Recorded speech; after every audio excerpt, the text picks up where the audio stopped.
Bonsoir, bienvenue pour cette édition. Tout d'abord, les échos du Conseil des ministres qui s'est tenu ce matin au palais de la présidence sous la conduite du chef de l'État. Nous sommes avec le ministre Yacoubou Amadou. Monsieur le ministre, bonsoir. Bonsoir. Et au cours de ces travaux, le Conseil a adopté un avant-projet de loi et un projet de décret, puis a suivi 2 communications. Alors, sur quoi compte cet avant-projet de loi? Merci beaucoup. Le Conseil des ministres a tenu ce jour, 30 décembre, sa dernière séance pour le compte de l'année 2014. Et au cours de cette séance, qui s'est déroulée au palais de la présidence sous la conduite de son Excellence M. Faure Issozimna Yassingbe, président de la République, le Conseil a adopté un projet de loi, un avant-projet de loi et un projet de décret. Au niveau du projet de loi qui a été adopté, ce texte porte sur la réglementation de la pêche et de l'aquaculture en République togolaise. Vous savez que la pêche est réglementée par des textes qui datent de 1998 et aujourd'hui, avec les nouveaux phénomènes qui gangrènent la pêche, notamment le phénomène de la pêche illicite, le gouvernement a pris des mesures. Il y a eu des lois, mais ces lois aujourd'hui sont dépassées. Et puisque toutes les mesures qui ont été prises, les textes juridiques et les mesures qui ont été prises, notamment la suspension de l'immatriculation des navires de pêche battant pavillon togolais, la suspension de délivrance des licences de pêche aux navires étrangers, toutes ces mesures-là se sont révélées un peu inefficaces. Oui. Et il était question d'adopter une nouvelle réglementation et c'est ce que le Conseil des ministres a fait aujourd'hui à travers ce texte-là qui a été adopté, qui préconise de nouvelles mesures et de nouvelles sanctions pour décourager tous les délinquants dans le cadre de la pêche illicite. Et aujourd'hui, nous pouvons nous réjouir de ce que ce texte-là est à la mesure de ce qui se fait sur le plan international. Il y a eu aussi un projet de décret adopté par le Conseil. Il est relatif à de nouvelles charges concernant la fonction de justice dans les tribunaux de première instance auto. Oui, vous savez que sous la houlette du chef de l'État, le gouvernement a une mission et une volonté de rapprocher le service public de la justice des justiciables. Et donc, le Togo aujourd'hui a presque un tribunal dans chaque chef-lieu de préfecture.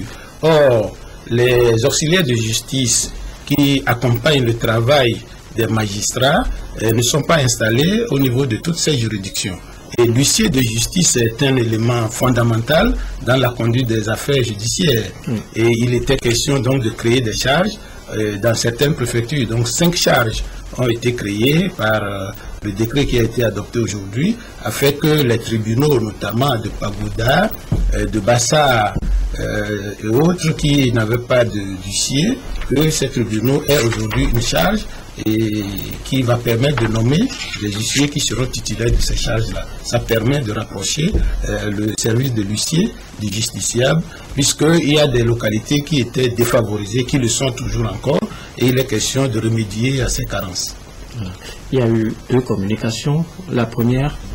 Il y a eu 2 communications. La première communication a été présentée par Madame la ministre de l'économie numérique, qui avait pour objet fondamental de faire la lumière sur une demande qui a été faite au niveau de son département par Maroc Télécom. Et l'exposé présenté au Conseil est de faire ressortir la demande du groupe Etisalat, qui est l'actionnaire majoritaire de la société Atlantique Télécom Togo, et qui a saisi le ministre des Postes et de l'économie numérique d'une demande visant à autoriser le transfert du contrôle de la société Atlantique Télécom Togo au groupe Maroc Télécom. Et la loi prévoit que c'est le ministre qui autorise ce transfert du contrôle, mais avant que le ministre ne donne son autorisation, il faut l'accord ou la bénédiction du Conseil des ministres. Donc le dossier a été présenté en Conseil des ministres afin que le ministre puisse avoir l'autorisation du Conseil des ministres pour procéder, pour donner son accord à ce transfert-là. C'est ce qui a été fait par Madame la ministre des Postes et de l'économie numérique. Il y a eu une deuxième communication qui tient compte de la diaspora désormais dans les postes de nomination aux postes diplomatiques. Oui, effectivement, le ministre des Affaires étrangères et de la coopération a présenté une communication.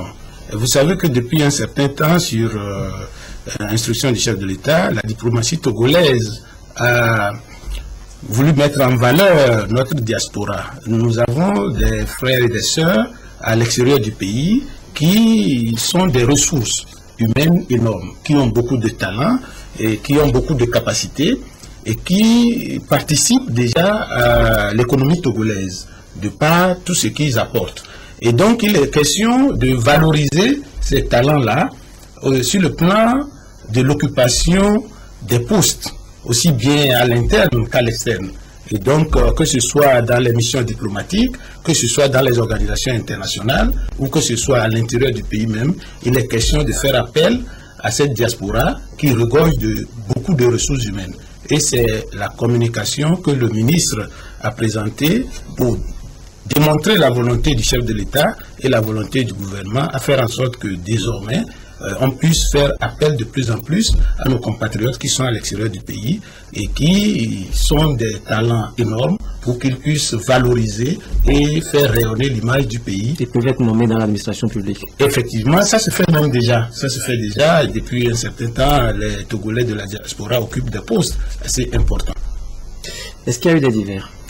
Effectivement, il y a eu des divers, puisque c'est le dernier conseil de l'année et le Premier ministre a réitéré les vœux de l'ensemble du gouvernement au chef de l'État et a manifesté cette volonté-là du gouvernement de travailler en parfaite harmonie dans une concorde et pour que nous puissions continuer par faire le travail qui se fait déjà par le gouvernement, mais que nous puissions renforcer la cohésion gouvernementale afin que les valeurs de collaboration puissent être cultivées pour que l'engagement qui est celui du gouvernement vis-à-vis de notre disponibilité au service des citoyens togolais puisse être renforcé.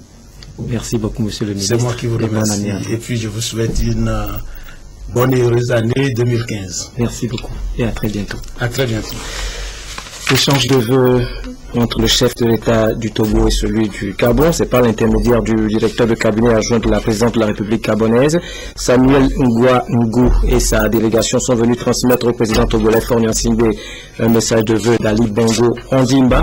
En retour, ils transmettront les souhaits de paix, de bonheur, de prospérité du président Faure et du peuple togolais acquis de droit. Les propos de l'émissaire gabonais sont recueillis par Ramdan Bassila. Nous avons eu l'honneur d'être reçus par le président de la République, envoyé par son frère et ami, le président Ali Bongo Ondimba du Gabon. Naturellement, vous savez que le Gabon et le Togo ont eu une vieille histoire de coopération économique, commerciale et diplomatique. Et donc, à la veille d'une nouvelle année, il était normal que le président Bongo adresse de vive voix à son frère, au gouvernement togolais et à la nation, au peuple togolais, ses vœux de santé, de prospérité et de paix. C'est l'essentiel du message que nous avons eu à traduire au président Faure Gnassingbé. Et nous avons été très honorés parce que nous savons que son agenda est extrêmement chargé et il nous a accordé une heure d'audience qui est un véritable honneur. Et nous avons par ailleurs partagé des informations sur la vie quotidienne de nos États et de nos populations, et c'est toujours avec plaisir que nous avons compris que nos compatriotes qui vivent ici sont très bien traités et vos compatriotes qui vivent dans notre pays le sont également. À l'Assemblée nationale, le budget exercice 2015 est adopté depuis ce soir par un vote massif des députés. Il s'équilibre en recettes et en dépenses à 815,9 milliards de francs CFA. Ce budget vise en priorité la croissance économique et la lutte contre la pauvreté. Il prend également en compte le secteur social, l'éducation, la santé, l'eau et l'assainissement. Nous y reviendrons dans le courant de cette édition.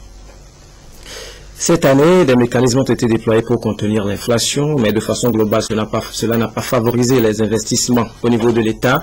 Le défi de la relance économique s'est tout de même traduit par la poursuite des travaux d'infrastructure et des subventions dans certains domaines. Et selon la dernière session du Conseil national du crédit du Togo tenue il y a quelques jours, s'agissant du niveau général des prix à la consommation, la tendance est à la décélération et il est observé depuis le mois de juillet dernier une détente des prix des produits locaux et des aliments importés. Plus de précisions avec Luc Assier-Carmen Madjé à Capo.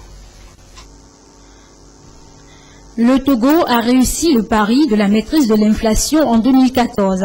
Son taux, estimé à 2,6% en 2012, est redescendu à 1,5% cette année, un niveau en dessous de la norme communautaire de l'UEMOA, fixée à 3%. Ce résultat est obtenu grâce notamment à la baisse des prix de services de santé, de communication et à la réduction des prix des produits alimentaires.